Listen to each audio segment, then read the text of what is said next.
اور وہ کون کرتی ہیں؟ وہ صرف 3 قسم کی ایجنسیز کر سکتی ہیں جن کے پاس یہ طریقہ ہے فون ٹیپ کرنے کا. وہ فون ٹیپ کرتے ہیں اور پھر جب بھی ان کو بلیک میل کرنا ہو کسی کو، اپنا مقصد یہ نہیں کہ پاکستانیوں کی بہتری کے لیے، لیکن وہ استعمال اس کو کرتے ہیں جب بھی ان کا کوئی سیاسی مقصد پورا کرنے کو، تو وہ یہ پھر آڈیو ٹیپ سامنے آ جاتی ہے. اور میں یہ چاہوں گا سب سے پہلے کہ ڈاکٹر یاسمین، ان کی ایک آڈیو ٹیپ کل نکلی ہے. یہ بات کر رہے تھے جو پرانے سی سی پی او ڈوگر صاحب تھے، ان کے ساتھ یہ بات کر رہی تھی، تو ان کی آڈیو ٹیپ ایک دم ریلیز ہو گئی. تو میں یہ پہلے چاہتا ہوں کہ یہ بتائیں کہ اس کے پیچھے کیوں یہ ریلیز کی گئی، اس کے پیچھے کیا تھا، اور یہ کیوں بات کر رہی تھی، جو ہر شہری کا حق ہے، کسی بھی پولیس والے سے بات کر سکتے ہیں شہری. لیکن پہلے یہ بتائیں گے کیا، اور اس کے بعد پھر میں آگے بات کروں گا مزید کہ یہ جو تباہی مچ رہی ہے ہمارے معاشرے کی، اور یہ جو اس طرح کا تو کبھی معاشرہ گرا ہی نہیں تھا کہ یہ ڈیپ فیک ویڈیوز بن رہی ہیں لوگوں کے اوپر، ان کے فون ٹیپ کے علاوہ اور بھی ویڈیوز بنا رہے ہیں بلیک میل کرنے کے لیے. بتایا جاتا ہے ہمارے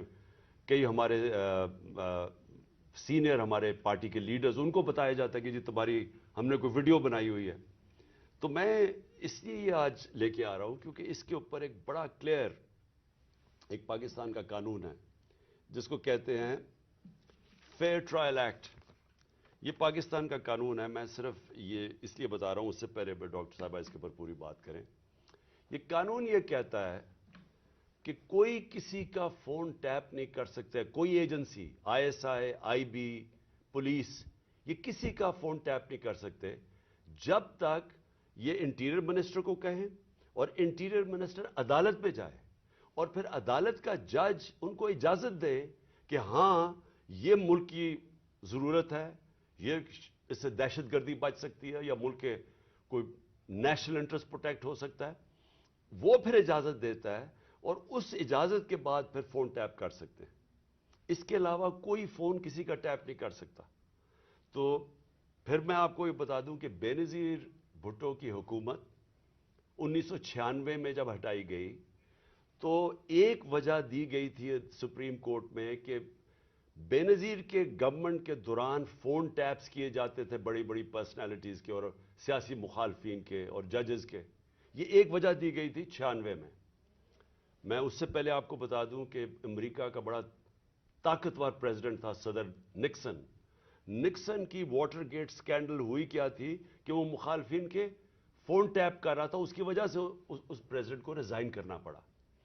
تو آج یہ جو کھلے عام ہو رہا ہے، پہلے تو میں چاہوں گا کہ ڈاکٹر یاسمین آپ سے بات کریں، اس کے بعد پھر میں بات کروں گا. بسم اللہ الرحمن الرحیم. کل دوپہر میں جب یہ آڈیو لیک ہوئی تو میں نے جب وہ آڈیو سنی تو مجھے امیڈیٹلی احساس ہوا کہ یہ کس مقصد کے لیے یہ لیک ہوئی ہے.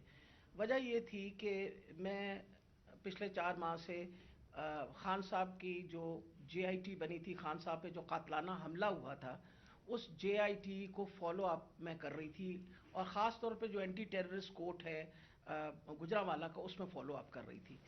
اور یہ میں نے جب دیکھا کہ یہ کیوں کیا گیا ہے، وہ اس لیے کیا گیا کہ ہمارے جے آئی ٹی کا جب بنا تو اس کا کنوینر جو تھے یہ ڈوگر صاحب تھے جو سی سی پی او تھے اس وقت.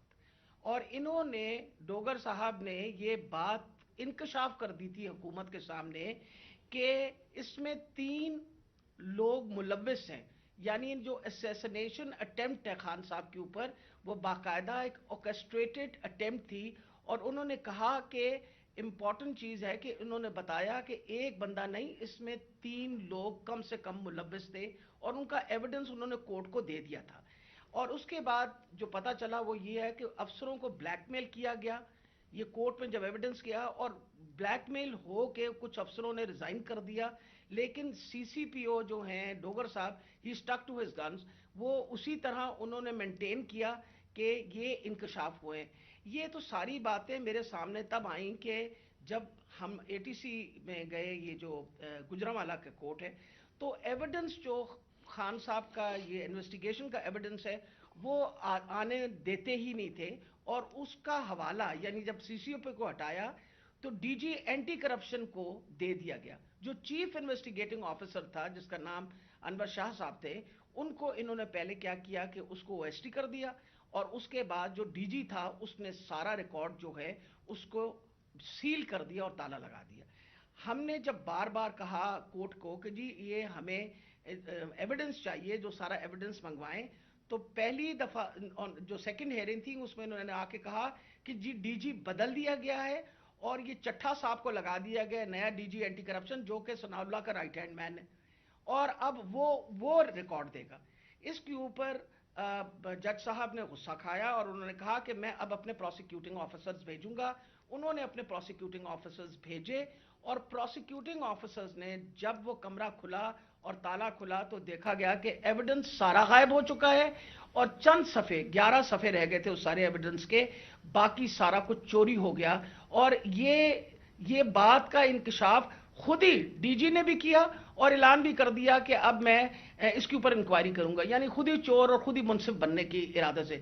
میرے لیے یہ ایک اتنا بڑا ہمارے لیے سانحہ تھا کہ سارا ایویڈنس جو ہے اس کو انہوں نے خرد برد کر دیا، کہ جب ہائی کورٹ کا آرڈر پتا چلا کہ جی ہائی کورٹ نے سی سی پی او کو دوبارہ لگایا ہے، تو میں نے مناسب سمجھا کہ میں سی سی پی او سے پوچھوں کہ کب آپ کی اپوائنٹمنٹ ہو گئی ہے، کیونکہ ہماری جو جے آئی ٹی ہے وچ از دا ریل جے آئی ٹی، جو اس وقت حکومت تھی اور حکومت نے یہ سارا کچھ کیا تھا، جے آئی ٹی بنائی تھی وچ از a legal J I T, تو ہم نے تو آلریڈی اس پہ ہمیں ٹرسٹ تھا کہ یہ بندہ جو، تو میں نے ان سے پوچھا کہ آپ کب تک جوائن کر رہے ہیں، تو انہوں نے کہا جی ابھی تک میرے آرڈرز نہیں آئے. وہ آپ نے سارا ٹیپ سنا جس کے اندر کوئی ایسی بات نہیں پوچھی گئی. اس میں مجھ سے سوال پوچھے گئے کہ کنسرن کیوں تھا.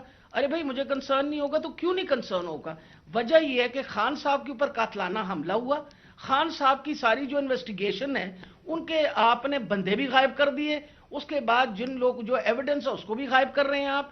تو ہمیں تو بالکل کسی طریقے سے کسی اور پہ ٹرسٹ نہیں تھا، اور ہمیں امید تھی کہ اب سی سی پی او کے واپس آنے سے، یعنی ڈوگر کے واپس آنے سے ہم دوبارہ اپنا جے آئی ٹی جو ہے وہ شروع کر دیں گے. میں سخت مذمت کرتی ہوں. میں نے خان صاحب کے سامنے آ کے بتایا کہ جی مجھے اتنی تکلیف ہوئی کہ جی فیئر ٹرائل ایکٹ کے مطابق میں ایک سٹیزن ہوں اس پاکستان کا، میرا چادر اور چار دیواری تو جو پامال کرنی تھی ان لوگوں نے، ہم خواتین کے لیے تو ہم ساری عورتیں جو ہیں ان کے شر سے نہیں بچ سکتے. جس طرح ان لوگوں نے ٹیپنگ کرنی شروع کر دی ہے، وجہ یہ کہ جس طرح آپ نے فرمایا فیئر ٹرائل ایکٹ کے مطابق یہ کیسے ٹیپ کر سکتے تھے ہمیں؟ ہاؤ کوڈ یہ ٹیپ؟ کیا انہوں نے اجازت لی تھی؟ کیا یہ ثناء اللہ جو انٹیریئر منسٹر ہے یہ کسی جج کے پاس گیا تھا؟ اس نے جا کے جج سے اجازت لی تھی؟ I want to know about it. اور میں انشاءاللہ خان صاحب کو بتایا میں کورٹ میں جا رہی ہوں، اور میں کورٹ کے اندر سے جا کے یہ سارے سوالوں کا جواب دوں گی کہ یہ آئی ایس آئی بی یا پولیس میں سے کس نے ٹیپ کیا اور پھر کس طرح ریلیز کیا. کیونکہ میں یہ سوچتی ہوں کہ میرا جو بنیادی انسانی حقوق ہیں، جو میرا رائٹ ہے، وہ اس کے اوپر بہت بڑا حملہ ہوا. جی شکریہ ڈاکٹر یاسمین. میں آج اپنی سپریم عدلیہ سے مخاطب ہوں. 4 مہینے پہلے میں نے سپریم کورٹ کے اندر اسی فیئر ٹرائلز ایکٹ کے تحت میں نے ایک پٹیشن دائر کی تھی، اور اس میں وہ پٹیشن کیا دائر کی تھی کہ ٹیپس نکلی، آڈیو ٹیپس نکلی کہ میں جب پرائم منسٹر تھا، میرے پرائم منسٹر ہوتے ہوئے میری جو بات چیت کر رہا تھا میں اپنے پرنسپل سیکرٹری سے، وہ میری آفیشیل لائن تھی، اس لائن کا ٹیپ کیا گیا، اور جو میری اعظم خان سے بات ہو رہی تھی اس کو ڈاکٹر کر کے اور اس کو ریلیز کیا گیا. اس کے علاوہ بشرا بیگم وہ آفیشیل لائن سے کسی سے بات کر رہی تھی، ان کی بھی ٹیپ کر کے وہ جو ان کی بات چیت تھی، جو کانورسیشن تھا، اس کو بھی ڈاکٹر کر کے چینج کر کے اور 2 دفعہ وہ ریلیز کی گئی. تو میں اس لیے یہ اپروچ کیا سپریم کورٹ کو کہ میرا تو چلے، ایک تو یہ ہے کہ جو ڈاکٹر صاحبہ نے کہا کہ یہ ہمارے فنڈامنٹل رائٹ کی وائلیشن ہے. ہر انسان کا بنیادی حق ہے آرٹیکل 14 کانسٹیٹیوشن میں ہماری پرائیویسی اور ہماری ڈگنیٹی پروٹیکٹ کرنے کے لیے. آئین ہماری ڈگنیٹی اور پرائیویسی پروٹیکٹ کرتا ہے. تو ایک تو یہ میں اپنی بیوی بشرا بیگم کی طرف سے کہ ان کا رائٹ وائلیٹ ہوا, میرا رائٹ وائلیٹ ہوا, لیکن اس سے بھی زیادہ اگر پرائم منسٹر آفیشل بات کر رہا ہے اپنی لائن سے, اپنے پرنسپل سیکرٹری سے, اگر وہ ٹیپ ہو رہا ہے اور اس کو پھر ریلیز کر رہے ہیں, تو یہ آفیشل سیکرٹس ایکٹ کے خلاف ہے. کوئی بھی ملک کی امپورٹنٹ چیز ہو جو اپنی سیکیور لائن سے بات کروں اور وہ نکل جائے اس طرح, تو یہ تو بڑا خطرناک ہے ملک کے لیے. کوئی بھی پرائم منسٹر کی بات چیت نکل جائے, اور اس کے بعد شہباز شریف کی اور وہ مریم کی بھی کوئی آڈیو ٹیپ لیکس نکلی, اور اس کے اندر بھی اس میں تو خیر اور باتیں ہو رہی تھی. تو میں اس لیے کہنا چاہتا ہوں کہ ہماری عدلیہ کو اس کے اوپر ایکشن لینا چاہیے, کیونکہ یہ تو ایک اب پوری معاشرے میں ایک بیماری پھیل گئی ہے. جب کوئی کسی کو بلیک میل کرنا ہوتا ہے اس کی ٹیپ نکلاتی ہے. سپریم کورٹ کے جج کے اوپر ان کی پرویز لائی کی وہ کوئی ٹیپ نکلائی, اور وہ صرف بلیک میل کرنے کے لیے, کیونکہ اس وقت پاکستان کی تاریخ کا ایک بہت اہم ایشو ہے 90 ڈیز کے اندر الیکشن کروانا. یہ ساری قوم اب دیکھ رہی ہے کہ کیا آئین کے اوپر ہماری عدلیہ 90 ڈیز میں 90 دن میں الیکشن کروا سکے گی یا نہیں کروا سکے گی. اور یہ اب عدلیہ کو بلیک میل کرنے کے لیے کوشش کی جا رہی ہے. اور انٹیریئر منسٹر, ملک کا انٹیریئر منسٹر خود بیٹھ کے ایک فون ٹیپ کی بات کرتا ہے, جب ڈائریکٹ اس کی ذمہ داری تھی کہ یہ ہوا کیسے فون ٹیپ. کیا اس نے پرمیشن لی تھی کسی عدلیہ سے, کسی ہائی کورٹ کے جج سے اجازت لے کے یہ فون ٹیپ کیا تھا؟ اور اس سے بھی آگے چلے جائیں کہ ہمارے ملک کے اندر اب جو میں شروع بات کی تھی, ڈیپ فیک ویڈیوز بنی ہوئی ہیں جو بلیک میل کیے جا رہے ہیں. میں 3 اپنے سینئر پارٹی لیڈرز جانتا ہوں جن کو بلیک میل کیا جا رہا ہے. اس کے بعد سب کو یاد ہے کہ مریم نواز نے بیٹھ کے ایک اناؤنس کیا کہ میرے پاس آڈیو ٹیپس ہیں یا ویڈیو ٹیپس ہیں ججز کے اوپر, وہ ارشد ملک کا جو کیس تھا. اس کے بعد ریٹائرڈ جسٹس ثاقب نثار کی ایک آڈیو ٹیپ نکلی جو بعد میں پتا چلا کہ فیک تھی, یعنی جوڑی ہوئی تھی, جو ڈیپ فیک تھی, یعنی اس کو پیس ٹوگیدر کیا ہوا تھا. اور اس کے علاوہ اب تو جنرل باجوہ نے بھی کہہ دیا کہ میرے پاس ٹیپس ہیں. تو یہ کیا اس ملک میں کنٹرول کرنے کے لیے, لوگوں کو بلیک میل کرنے کے لیے سب کچھ ہو رہا ہے؟ اور اب ٹیکنالوجی ادھر چلی گئی ہے تو یہ تو کوئی بھی اب کر سکتا ہے. آپ ڈیپ فیک ویڈیوز جو ہیں اس کی کبھی ٹیکنالوجی دیکھ لیں, کسی کے اوپر بھی آپ یہ ٹیپس بنا سکتے ہیں اور آپ ان کو بلیک میل کر سکتے ہیں. تو اس لیے میں ریکویسٹ کروں گا اپنے سپریم کورٹ کو کہ 4 مہینے پہلے میں نے یہ پٹیشن دائر کی تھی. ایز ایکس پرائم منسٹر میری سیکیور لائن کو ٹیپ کر کے اور پھر اس کو ڈاکٹر کر کے پبلک میں دکھایا گیا, اور پھر یہ جو بار بار بلیک میل کرنے کے لیے کہ جی ہم آپ کی فون ٹیپ کر کے آپ کی کوئی ٹیپس نکال دیں گے. اور یہ جو ڈاکٹر یاسمین کا ہوا یہ اس لیے امپورٹنٹ ہے کہ ان کا یہ صرف اور صرف یہ جو انکوائری ہو رہی ہے, یہ جو جے آئی ٹی کی انکوائری ہے میرے اوپر جو قاتلانہ حملہ ہوا تھا, صرف اس کو اب سیبوٹاج کرنے کے لیے کیا گیا ہے. کیونکہ سارے آفیسرز کو انہوں نے ڈرا دھمکا کے جو جے آئی ٹی کے تھے ان کو تو پیچھے ہٹا دیا. جو 2 آفیسرز رہ گئے تھے, جس میں ایک یہ سی سی پی او ڈوگر تھے جو ہیڈ کر رہے تھے انکوائری, یہ رہ گئے تھے جو کھڑے تھے اور عدالت میں جا کے یہ بتا رہے تھے کہ یہ جو فائنڈنگز ہے جے آئی ٹی کی, اس میں واضح ہو گیا کہ وہ جو سارا انہوں نے پہلے سے سازش کی ہوئی تھی کہ جی ایک شوٹر ہے, دینی انتہا پسند ہے, وہ سب خود کچھ ختم ہو گیا. کیونکہ جے آئی ٹی میں عدالت میں جا کے جو فائنڈنگز دی ہیں کہ 3 شوٹر تھے اور یہ پورا پلان کر کے ہوا تھا. تو اس کو ختم کرنے کے لیے, ڈوگر کو ہٹانے کے لیے یہ اب نکلی ہے. جس طرح سپریم کورٹ کے جج کو پریشرائز کرنے کے لیے وہ رانا ثناءاللہ نے وہ نکوالی ہے, وہ جو بھی آڈیو, اب یہ ڈوگر کو ہٹانے کے لیے کر رہے ہیں.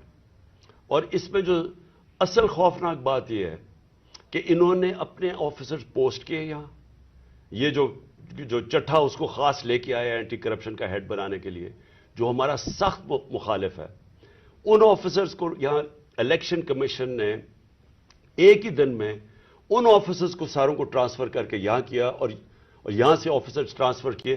وہ سارے آفیسرز 23 میں سے 17 آفیسر ہیں جنہوں نے ہمارے 25 مئی کو ہمارے پر تشدد کیا. یہ جو سی سی پی او انہوں نے لگایا ہوا کامیانہ، اس کے ڈاکٹر یاسمین نے ایویڈنس دی ہوئی ہے کہ 25 مئی کو جو ہمارے لوگوں پہ تشدد کیا گیا اس میں یہ کامیانہ کا نام دیا گیا. اس کو فوری طور پہ لے کے آئے ہمارے اوپر پھر دباؤ، جھوٹی ایف آئی آرز کیسز کرنے کے لیے، ڈرانے دھمکانے کے لیے، ورکرز کو ڈرانے کے لیے. تو یہ تو کوئی نیوٹرل کیئر ٹیکر گورنمنٹ ہی نہیں ہے. اور یہ تو گورنمنٹ آئی ایک ایجنڈا کے اوپر ہے کہ بجائے ہم اپنی گورنمنٹ ہٹا رہے تھے، ہم نے ڈیزالو کی. مقصد تو یہ تھا کہ پاکستان میں الیکشن ہو تاکہ یہ جو معاشی بحران ہے اس سے ہم نکلیں. ہمارا تو یہ مقصد تھا. یہ مقصد تو نہیں تھا کہ اس گورنمنٹ کو ہٹا کے یہ سارے جو ہمارے مخالف وہ لوگ جنہوں نے ہمارے اوپر تشدد کیا ان سب کو اوپر لے آئیں. اور جو جے آئی ٹی میرے اوپر بنی تھی، جو پنجاب گورنمنٹ نے بنائی تھی، اس جے آئی ٹی کو سیبوٹاج کریں اور آ کے اس کا ریکارڈ پہلے سیل کریں اور پھر ریکارڈ میں سے سارا ریکارڈ غائب کر دیں، صرف 11 صفحے رہ جائیں اس کے. اور اوپر وہ آدمی کو بٹھا دیں جس نے آتے ساتھ ہی اس کی مشن یہ تھی کہ جے آئی ٹی کو سیبوٹاج کیا جائے تاکہ کسی کو نہ پتا چلے کون اس کے پیچھے تھا جنہوں نے مجھے قتل کرنے کی کوشش کی. اور یہ ساری آڈیو لیک اس لیے ہوئی ہے جس طرح کہ سپریم کورٹ کو بھی بلیک میل کرنے کے لیے آڈیو پہلے ہوئی ہے. تو میں آخر میں پھر سے ریکویسٹ کرتا ہوں کہ ہم اپنے سپریم کورٹ کو درخواست کرتے ہیں کہ 4 مہینے پہلے میں نے پٹیشن کی تھی، پھر میں نے پچھلے ہفتے اس کو پھر سے کہا کہ اس کو سنا جائے. میں اس لیے کہہ رہا ہوں کہ میں ہمارے معاشرے کو بچائیں ان بلیک میلر سے.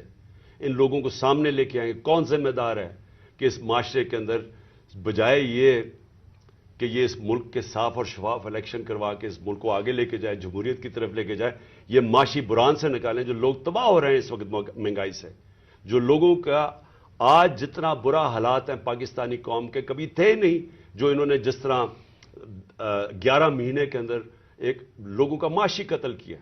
تو بجائے ادھر لے جانے کے جس لیے ہم نے اپنی گورنمنٹس ڈیزالو کی تھی کہ یہاں الیکشنز کروا کے اس ملک کو اس بحران سے نکالیں، یہ الٹا اس کو استعمال کر رہے ہیں ہمیں کراش کرنے کے لیے. اور یہ جو میں جے آئی ٹی کا پھر آخر میں یہ کہتا ہوں، یہ جو انہوں نے سیبوٹاج کرنے کی کوشش کی ہے، اس کا مقصد یہ کہ طاقتور جو میں کہتا تھا وہ 3 لوگ ملوث تھے، میرا کوئی بھی تھوڑا سا بھی شک ہو اور کسی کا بھی شک ہو وہ سب ختم ہو جانا چاہیے کہ وہ لوگ یہ جو سیبوٹاج کرنے کی کوشش کر رہے ہیں وہی ملوث تھے میرے قتل کرنے میں. تو میں اپنی عدلیہ سے آج امید رکھتا ہوں. میں نے پھر سے پچھلے ہفتے پھر سے کہا کہ میری پٹیشن سنی جائے. ڈاکٹر یاسمین وہ کل اس کا کیس کریں گی، عدالت میں بھی جائیں گی جو ان سے کیا گیا، جو فیئر ٹرائلز ایکٹ کے اندر اس کی جو وائلیشن ہوئی ہے.